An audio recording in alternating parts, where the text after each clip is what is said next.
Hi. Wow, there's a lot of people here. I'm David Knight. I'm the executive producer of the Space Venturing Forum. I'm very, very pleased to have the forum moved from the Caltech campus. We actually outgrew Caltech, where the event was held for several years, and now moving it over here in conjunction with ISDC. I think you're going to see we're going to have a very action-packed program. I want to mention, for Lou's benefit, we have a disproportionate number of billionaires here today, and I think that he is looking for funding, and I know you guys, it would just be a rounding error, you know. I had the great privilege, honor, and some pain to be the vice president of the X Prize during 2004. I had left Silicon Valley, where I had a dot-com meltdown, and decided it would be fun to get into something which was definitely going to lose a lot of money. I know Peter Diamandis is here. He's sort of laughing. When it became clear that the Spaceship One team was probably going to win the prize, we kind of moved a lot of our energy onto that project, and had the pleasure of meeting people such as Paul Allen. And we are pretty sure that when we gave him the $10 million check, he said, "No, somebody gave me $10 million. Would you take care of this?" So, all right, moving right along, I have a few housekeeping things, and then we'll get on with the Space Venturing program. First of all, speaking of Burt Rutan, we are having a luncheon across the hallway there in the Grand Ballroom today. The ticket is extra, by the way. If you do not have a ticket, just like the one in my hand, you can't go to the lunch. It's one of those. So if you have not got a ticket but would like a nice beef lunch and watch Burt, if you go back to the registration desk, there may still be some tickets available to purchase on the spot. A very important detail, that was the input side, and on the output side, the bathrooms are right over here, literally right around the corner. We're going to go right into the first part of this and not take a break. So if you do need to, if the rental on your coffee is up, just excuse yourself and don't worry about it. The other thing I'd like to mention, we are videotaping today's entire conference, so if you would do us a favor, set your cell phones to not make a lot of noise mode. All right, can we go to a blank screen? Blank screen. Oh, Glenn? And by the way, this picture on the right, I don't know if you can see it way in the back, which I took myself. A lot of those guys will actually be here today, standing on top of Spaceship One after it's successfully touching down. That's mid-morning, October 4th, 2004. And of course, Brian Binney, who will be here today. You will also get to meet Mike Melville. So both of the both private space pilots in the world, as George Whiteside said, this is the center of the space world today, and they will both be here along with Burt Rutan. Sitting on the tailgate of this pickup truck are, let's see, we've got Richard Branson, Paul Allen, and Burt Rutan, and as they drove away, they were waving their legs like little kids, having a good time with their spaceship. And we blew this picture up and hung it on the wall. It's called Tailgate Party. What I'm going to do now is we have a very special guest here. Is Steve over here? I'm going to invite Steve Napolitano from the Los Angeles County Board of Supervisors office to introduce Supervisor Knabe. So why don't you come up? Those of you who are not from LA may not be familiar with the size of LA. LA is really big. If you've been on the freeway, you've probably noticed we have a special program where LA residents are happy to collect themselves in front of your car to make sure that you don't exceed 15 miles an hour because you could hurt yourself. It's a program we inaugurated about 3 decades ago. The county is divided into a number of supervisorial districts, and we're very pleased to have the man who operates the district that includes what we call Aerospace Row.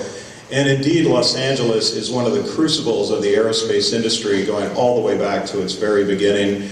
And with no further ado, here's Steve Napolitano.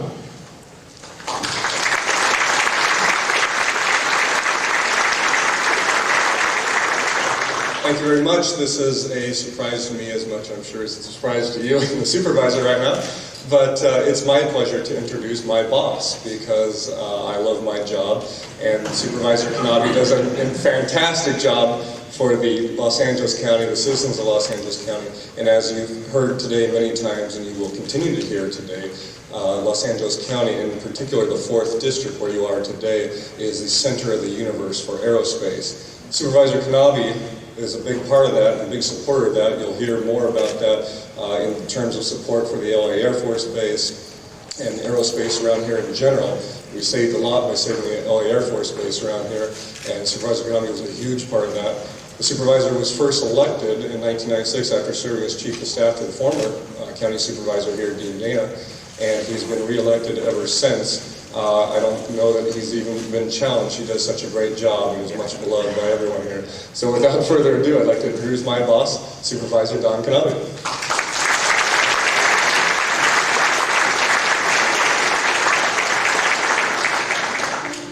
Thank you, Steve, for that very surprising introduction.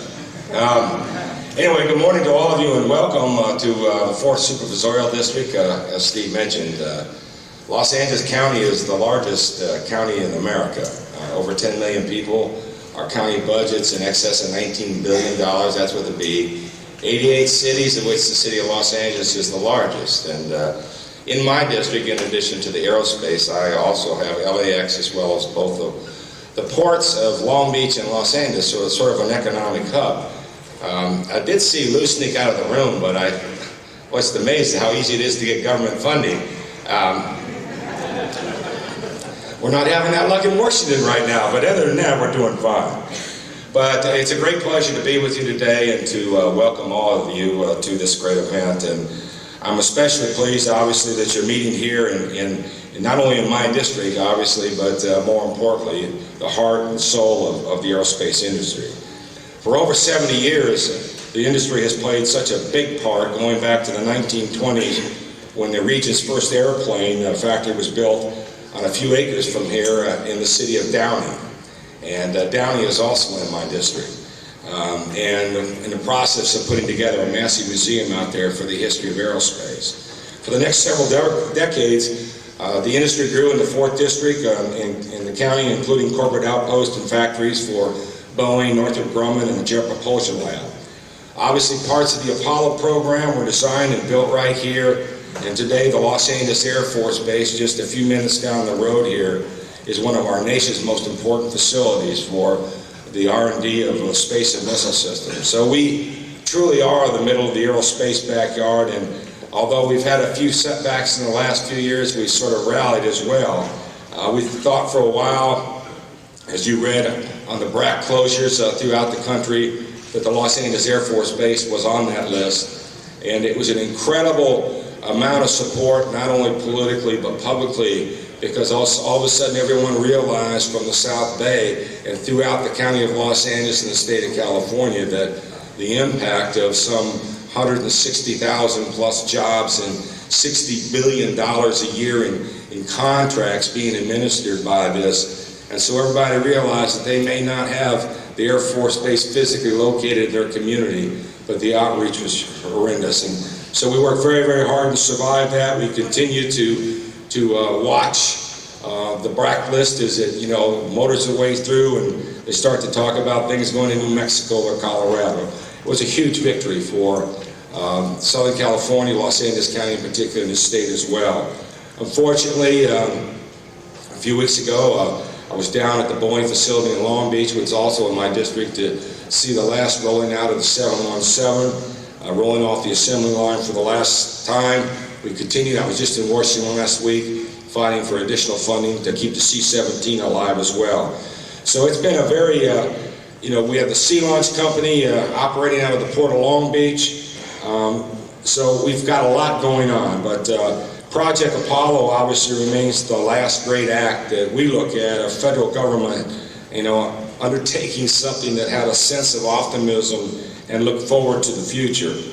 And certainly, we've had some impressive follow-ups. The Skylab, the Space Shuttle, the International Space Station, and obviously most recently Spaceship One. But I think, at least from my perspective and looking out at the many people out here, on a national level, I don't think from America's viewpoint or a pride standpoint, anything brought as much optimism as what was brought to us by Apollo. So it's that sense of purpose that, seems almost as distant as the moon itself. So we're still hopeful that purpose can be found again and be found in the efforts of private enterprise and in efforts such as you all are here to learn and celebrate and come together as well. If NASA has lost any direction, it's only because we have chosen either not to give it one or to fund it. So we have continued to work forward to do that, to support those progress. And as any society, it's R&D, it's the flourish to not only survive, but to strive to transcend our own limits. And that was John F. Kennedy, as you all remember, that said, exploration by virtue of difficulty causes us to focus on our abilities and make them better. So to echo the words of a gentleman that's one of your providers today, Mr. Elon Musk, when he addressed the House Subcommittee of Space and Aeronautics, he says there's an increasingly positive future for space activities over the next few years, and the most important thing government can do is to adopt a nurturing, supportive attitude towards these great new entrepreneurial efforts. So with that, I'd like to invite Elon and David up here, and I have a beautiful proclamation to present. It's not framed because government money is not easy to come by. But it's very artistic, as you can see. Look at that. So in recognition of your work here today and what you're working towards the future and working together, Space Venturing Day, we want to say thank you and keep up the good work and know you have a partner with us here in Los Angeles County. Thank you.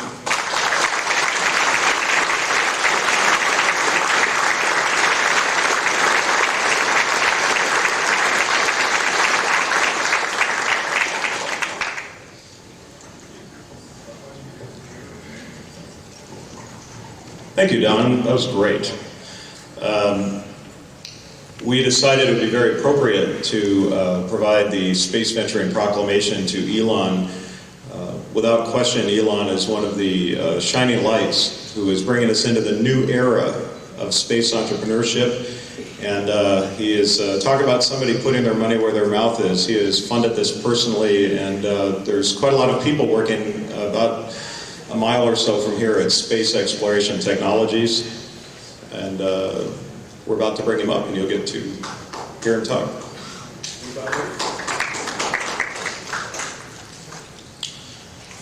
While we're waiting for Elon, we're going to run a quick video that kind of expresses the, hey Glenn, we're just going to run the DVD if you've got it.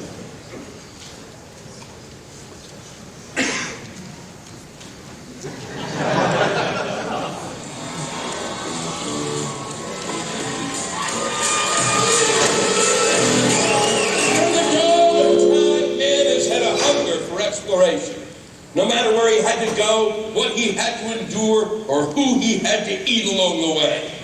Of course, these days, there's not a spot left on the planet that Matt Lauer hasn't been to.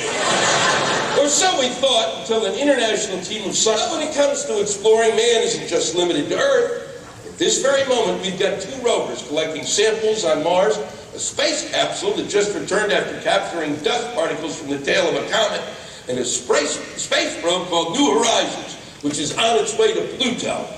It's due to land there in the year 2015. I can't wait that long! I need to know what's happening on Pluto now!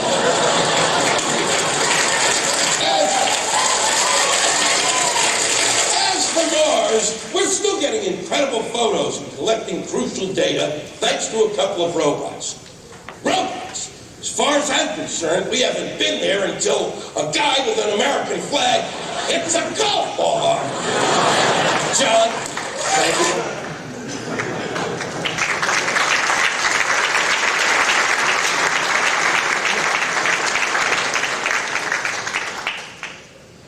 I want to point out that Buzz Aldrin's right here, so we know we're thinking about that golf game on Mars.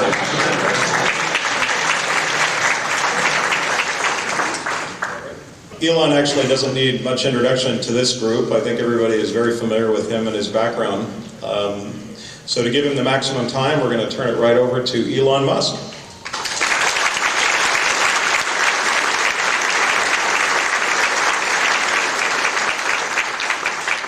All right, well, thank you for having me here.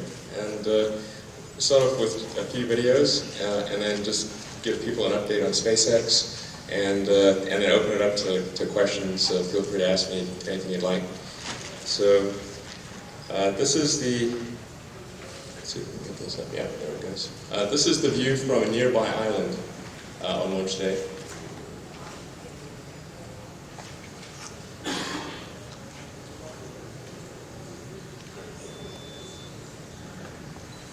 So this is the launch that took place last month.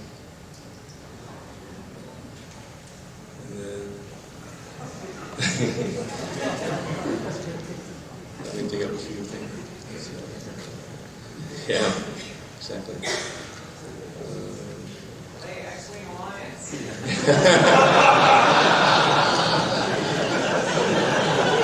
Exactly. It's awesome. Let's see.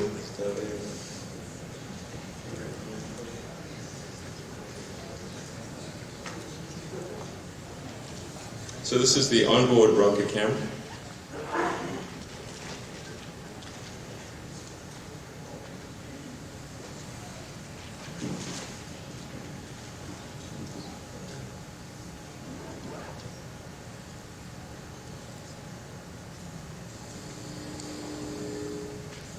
The water deluge system.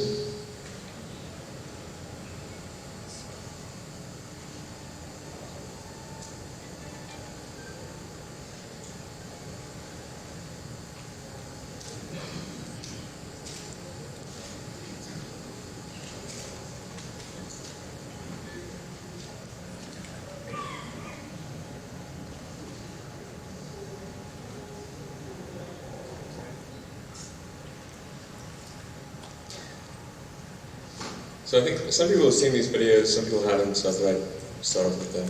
But we have these videos on our website, plus a bunch of pictures and some things that I actually want to be showing today.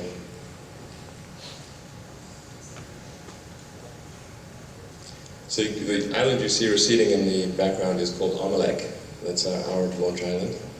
This is the point at which we lost thrust. Basically, the main engine shut off due to a leak in the pneumatics line.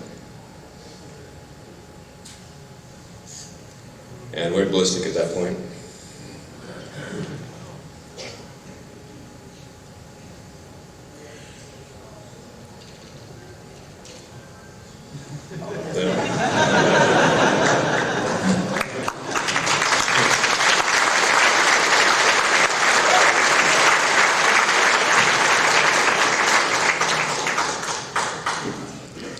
Actually, a little more sound. So anyway, the rocket business is a tough business. But you know, there's no rocket company out there or rocket organization of any kind that has had a perfect track record. So you know, it's kind of like baseball. Nobody bats 1,000. And I think the ones that make it through to the finish line and beyond are the ones that have perseverance, that stick to it, figure out what the problems are, solve them, and end up with rockets that are the mainstay of launch today. And SpaceX intends to be one of those organizations. But we'll restart later. So the basic goal of SpaceX is really kind of different from any other, or most other rocket organizations, I think, out there, which is the reason I started SpaceX was to help make humanity a spacefaring civilization. Now, in the course of doing that, you have to make the organization financially viable, otherwise it's going to be, it's not really going to be around for the long term. So I think the goals of helping make humanity a spacefaring civilization and building a strong and viable company are actually very, very much coincident. So the strategy for SpaceX, it's a three-part strategy. Part one is establish a lead position in the world satellite launch market. And that gives us a beachhead of cash flow and allows us to test out the technology and make sure it works before we put anyone on board. Step two is provide people-to-orbit services to the government and private sector. SpaceX is one of the lead candidates for the NASA COTS program, Commercial Orbital Transportation Services. So we hope to be servicing the space station, providing cargo and people transport to the space station within the next 5 years. That's our goal. Both to NASA space station and conceivably to a private space station like that of Robert Bigelow. And then step three is provide people to Moon Mars. So actually transport people to the Moon, transport people to Mars, both for government and the private sector. So each one of those steps is pretty significant, but that's the basic goal, and we'll get as far in that direction as we can. The approach of SpaceX is this sort of Silicon Valley approach, fairly flat hierarchy, fairly Spartan operation. It's a very engineering-driven organization. We have one person in our finance group. We have one lawyer. Could have one.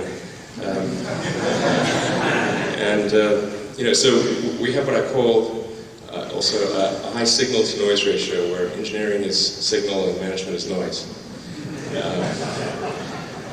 And then the overarching principle is to try to keep things as simple as possible. So we don't have any bells and whistles that we don't need. We don't do technology for technology's sake. If we don't feel that there's a very pragmatic reason for implementing the technology, we don't do it. And then some basic stats. We're about 100,000 square feet here in El Segundo of office and manufacturing space. We actually built the entire rocket, almost the entire Falcon 9 rocket and Falcon 1 rocket here in El Segundo, about a mile away from LAX, which sounds improbable, but there it is.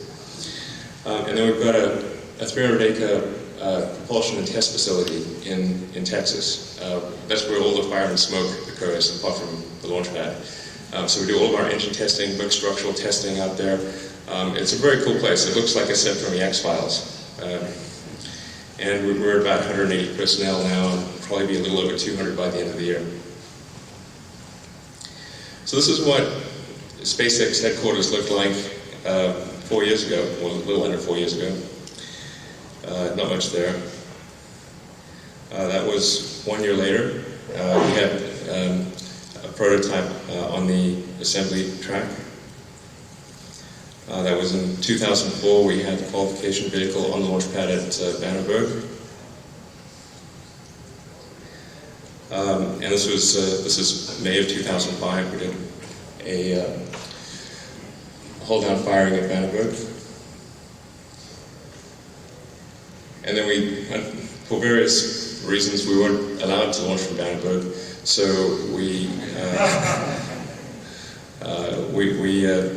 we transferred our launch operations to Kwajalein, which delayed us a little bit. But in March of this year, we did our first launch from Kwajalein. And although obviously it didn't get to orbit, we were able to test the majority of the vehicle systems in flight. So we got a tremendous amount of data on the avionics system, on the launch mount, on the whole first stage. And actually everything worked perfectly. The trajectory was within 0.2 of a degree of what we'd analyzed. So everything was going 100%. Unfortunately, there was an on-pad processing error on the part of a couple of technicians on the day before launch. It was in between when we did a static fire test and when we did launch. And that was just a really bad luck.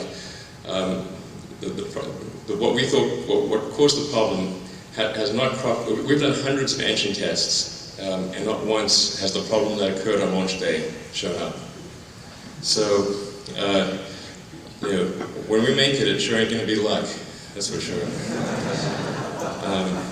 But, you know, on the other hand, I think having had some really bad luck on our first launch attempt focuses people's attention, and people really. It's a lesson that really sinks home. I mean, this is we've taken a lot of steps to improve. In fact, the improvements are really in three different categories. One is people and processes. So we're adding some additional personnel to the launch operation to quality assurance. So, for example, for anything that's done between the initial test firing on the launch pad and the launch itself, which is, if it was an aircraft, it would be the time between when you do a run-up and when you actually take off. Any action there has to be triple checked. So we go from a dual to a triple check. We're also, so that's sort of the people and processes improvements. There are the design improvements. To make things essentially as foolproof as possible, so it's extremely difficult to make an error. The place where the fuel leak occurred it's where we check for leaks on the engine. Ironically. So how do you leak check the leak check port? Well, there is a way. You can put a check valve in there, and then you can cap the check valve, so that even if the cap that you secured over the port gets loose, you have a check valve that prevents leakage. So, and we're also going to change the position of certain things, so it's you don't need to, there's very little danger of actually either hitting it with your knee or your elbow, and that when we go in and out of the engine bay, you don't you have to do a minimal amount of reconfiguration. So there's people and processes, there's small design changes that make a big difference in improving the level of foolproofiness. And then the third thing is improving the health monitoring prior to launch. So we have a software system that does a health monitoring check of the vehicle prior to launch. However, it was only checking what we consider to be high probability issues. So we have about 170 sensors on the vehicle, and we were checking about 20 of them, roughly, which things we were really worried about. But there's 150 really low probability sensors that most of the time, if something's wrong, it's the sensor, not the vehicle. But what we're going to do is we're actually going to put aborts on every single sensor on the vehicle, so that when that vehicle takes off, every single thing is working. Even the tiniest feature of the vehicle is actually working.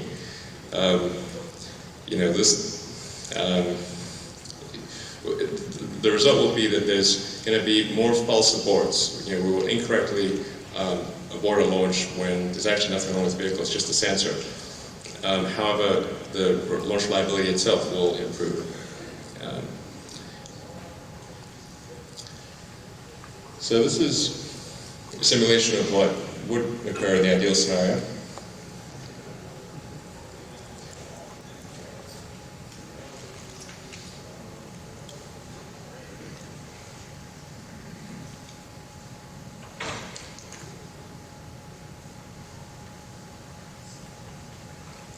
It's a test site in Texas.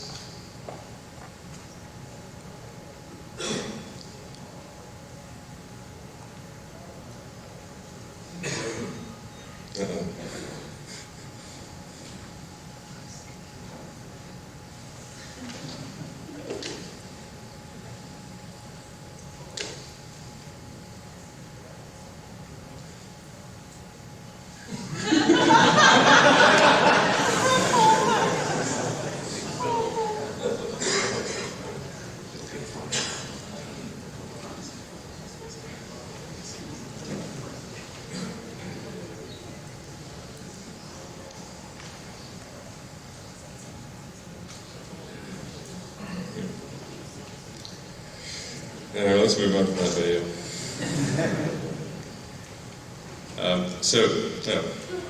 Anyway, unfortunately, it doesn't seem to be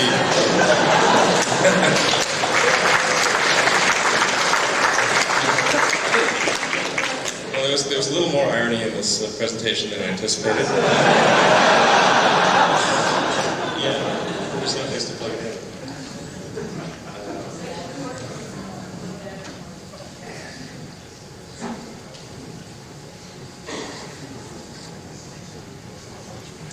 All right, we'll have to go verbal from here on out. Or at least wait until somebody comes back with the extension cord. Well, let's see. The good news is that SpaceX was actually cash flow positive in Q4 of last year, and we expect to be cash flow positive for 2006.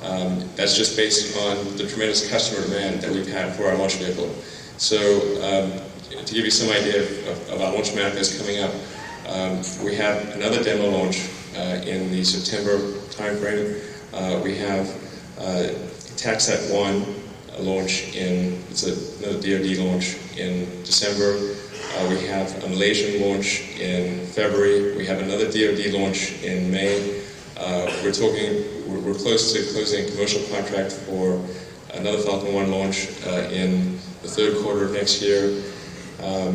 We have 3 Falcon 9 launches on manifest, and then we've got a whole series of Falcon 1 launches in 2008.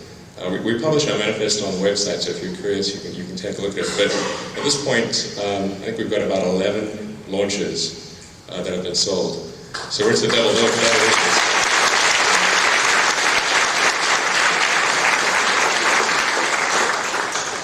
So I think that really speaks to the faith that our customers have in the product, and that we will deliver reliable transport to space. And the people that have signed up, about half of it is U.S. government, about half of it is non-U.S. government.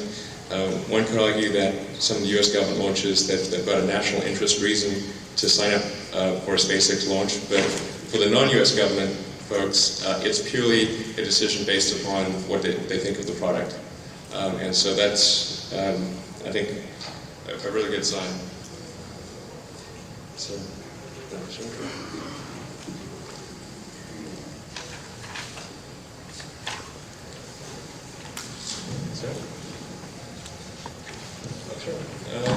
well, let me zip through some slides. It's just if I take the time.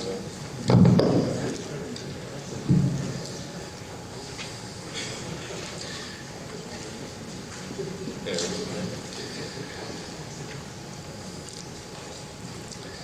So from a development standpoint, the Falcon 1 rocket was essentially completed last year, except for minor improvements that have taken place over the last 6 to 9 months. And so the primary focus of development from last year through now has been the Falcon 9 vehicle, which is a 9-engine version of Falcon 1, and it's capable of about 10 tons to low Earth orbit in its medium version, and up to 25 tons to orbit in the larger version.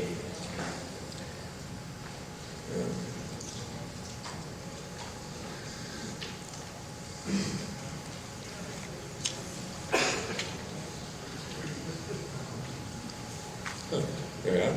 All right, back on track. So anyway, these are our Texas test facilities, and we've got a series of vertical and horizontal test stands. Bottom left, you see Merlin in a horizontal or vertical test stand. Upper right is the horizontal test stand. This is the Falcon 9 test stand. So this is a really big test stand. This was actually rated for 3.5 million pounds of thrust with a factor of 4 safety. So its actual design limit is 14 million pounds of thrust. Those legs are 10-foot thick steel reinforced concrete that go about 100 feet into the air and about 70 feet underground. So this is really quite epic. I need a picture with somebody standing next to it so you really get a sense of scale. If you look at that leftmost picture, that white tank that doesn't look very big is gigantic.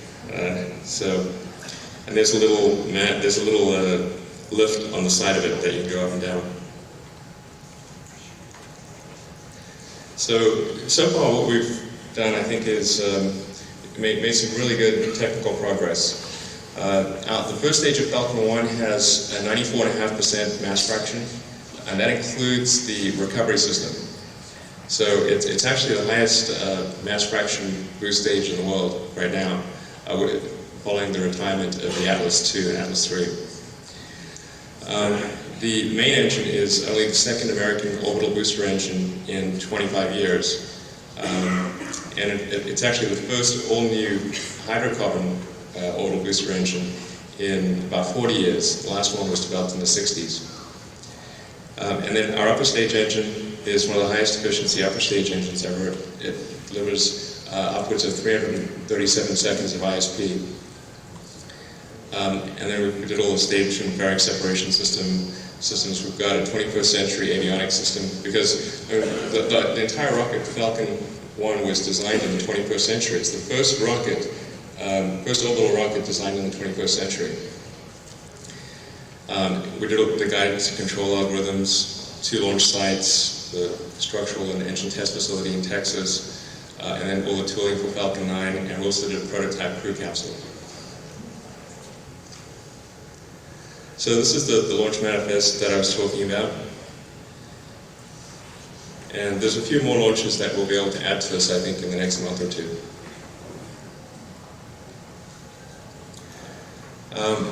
And SpaceX has been fortunate to attract some really top-notch personnel.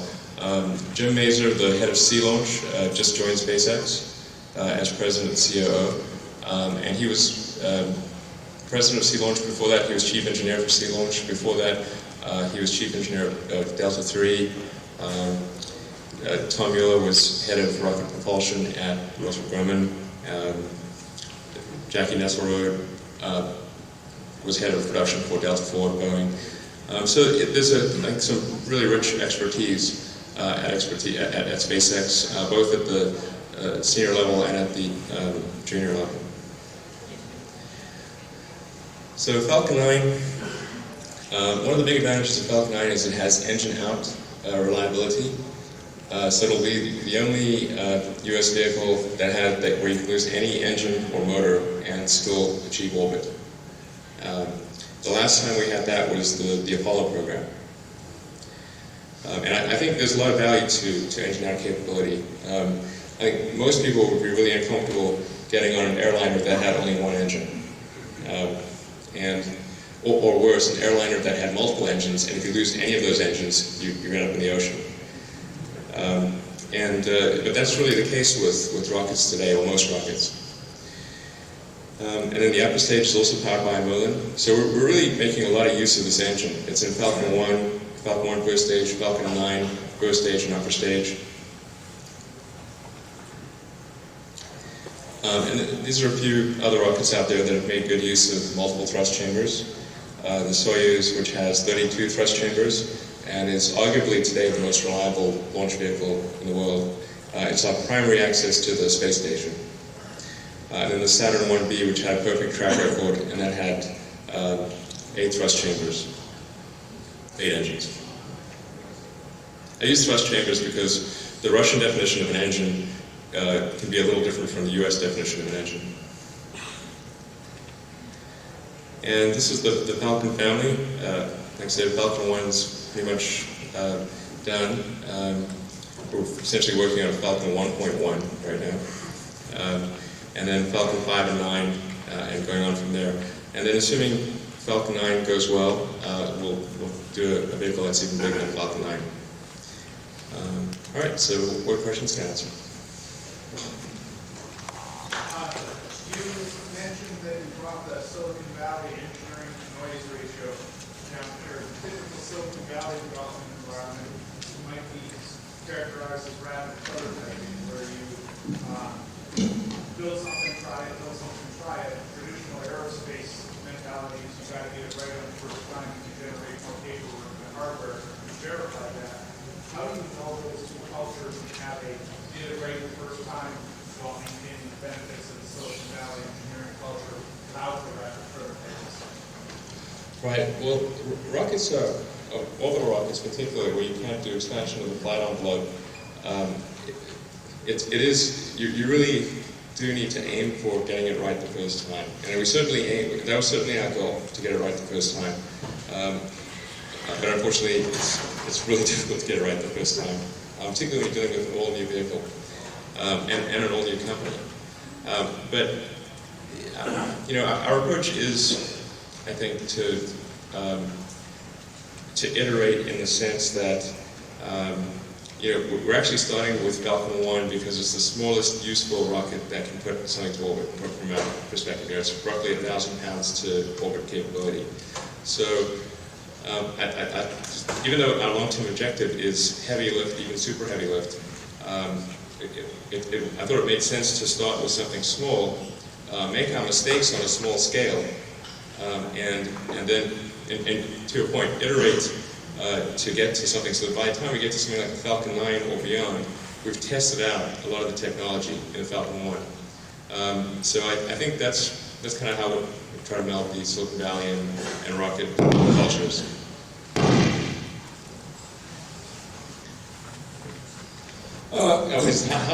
How do the questions work? I'll have the microphone and pass it around. So. All right, so whoever's got the microphone now. Is it real? Okay, so whoever's got the microphone, ask the question. All right, go ahead. Thank you.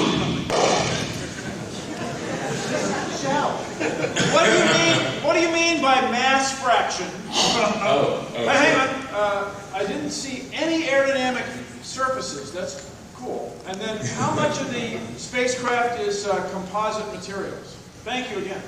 Sure. So mass fraction is, what I mean by that, it's a short form of saying propellant mass fraction. So it's the percentage of the stage or percentage of the vehicle that is propellant versus inert mass. In other words, engines, tanks, pressure, that sort of thing. So when I say that the Falcon 1 first stage is 94.5%, has a 94.5% propellant mass fraction, that means when you weigh the first stage, by weight, it is 94.5% propellant. By comparison, your average car might be 1% propellant. And a really good plane, like a high-efficiency plane, might get as high as 50% propellant by mass fraction. And then in terms of percentage of composites versus metal, depends on how you class that percentage. If you class it by weight, then by weight we only have maybe make a rough estimate. In Falcon 1, it's maybe 20% composite by weight. Basically it's the unpressurized sections of our composite. But Falcon 1 has a metallic fairing, which we intend to upgrade to a composite fairing. And at that point, the percentage will increase. Falcon 9 is probably going to be more like 40 to 50% composite, particularly if you include the big fairing. Yes, can you give us some more details about your man capsule and the possible time frame of when it might be launched? Sure. So we've had a kind of back burner man program. It's been a low priority because obviously we have to get the booster right before we're putting the cart before the horse, as they say. And in fact, we originally had we stopped work on our prototype manned capsule about a little over a year ago because it was way ahead of the booster. So we really want to make sure we get the Falcon 1 right, make sure we get Falcon 9 right, and then work on the crew capsule. Although if we end up winning this NASA, or part of this NASA COTS program, that will accelerate our manned spacecraft development. But as far as timing is concerned, if we win the COTS program, I think it happens sooner. I think we can probably have a manned capability in around 2009, so roughly 3 years from now. If If we don't, then I think it probably gets delayed by a couple of years, maybe 2011 type of thing, and it'll probably be a scaled down version with a little less capability. Elon, why did you decide that a spacefaring civilization was going to be sort of a goal? Oh, okay, so why a spacefaring civilization is goal? When I got out of college, it seemed to me that there were three really interesting things from my perspective, and interesting in terms of how they would affect the future history of humanity, or even Earth collectively. And one was the internet, the other was changing the changing the energy cycle from hydrocarbons to solar electric, and the third was extending life to another planet, extending life permanently to another planet, and becoming multiplanetary, essentially. Because to the best of our knowledge, life exists only on Earth. It might exist somewhere else, and in fact, hopefully it does exist somewhere else. But as far as we know, life exists only here. We haven't even found significant evidence of bacterial life from anywhere else. So I think it's really important that humanity act, because for the first time in the 4.5 billion year history of Earth, a life form on Earth really has the ability to extend life to another planet. We don't know how long that will last. It may last a long time, hopefully it does. I'm not pessimistic about the future of Earth, I'm actually optimistic about it. But even if you're optimistic, I think it makes sense to act while you can. And I think if you one way to view the importance of things is in a broad historical context. And if you look at 4.5 billion year history of Earth and say, well, in that context, how significant is the extension of life to another planet? I think it stands to reason that it would be one of the most significant events in the 4.5 billion year history of Earth, and would exceed in importance solving any of our parochial concerns that are specific to humanity. I mean, yes, we have conflicts in lots of places, and it's important that those get resolved peacefully, but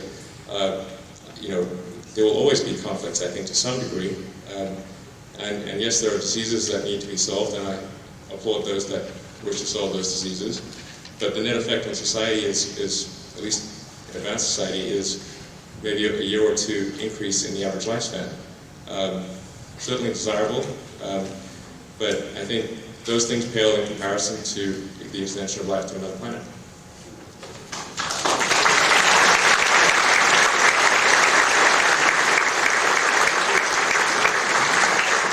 Thank you, Elon. Now I'd like to invite up Dana Johnson from the National Space Society. Dana chairs the NSS Awards Committee and is also on the board of the NSS. I'd also like to mention that Elon is a member of a very exclusive club, which I call the South African Space Explorers Club. The other members being Mark Shuttleworth and Mike Melville, of course. And by the end of the day, we'll have 2 of the 3 members present. So Dana up here.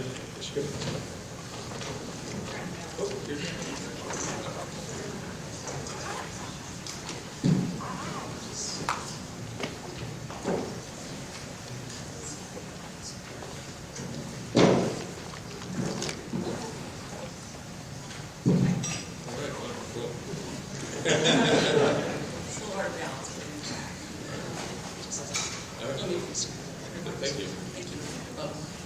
Excuse me. Oh, sure. Thank you.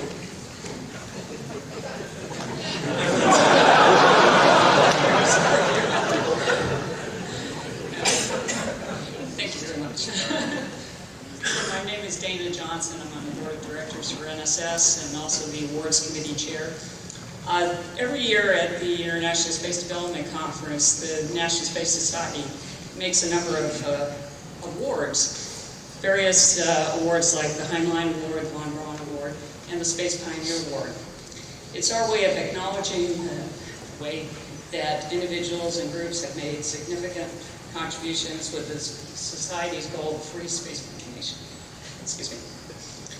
This year, we honor Elon Musk for his contributions to accomplishing our goals, consistent with the society's goals. And this will be the first of several awards that we give to a number of individuals at this conference. So we're very pleased and honored that we can make an award to you, the Space Pioneer Award for 2006. Thank you very much.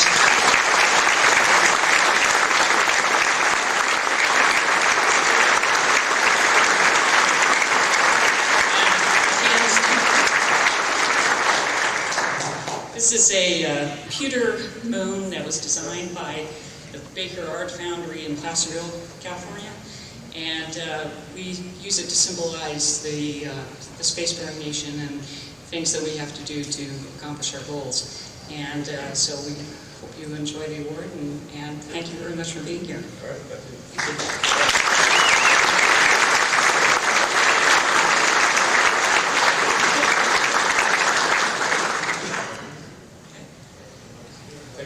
Thank you.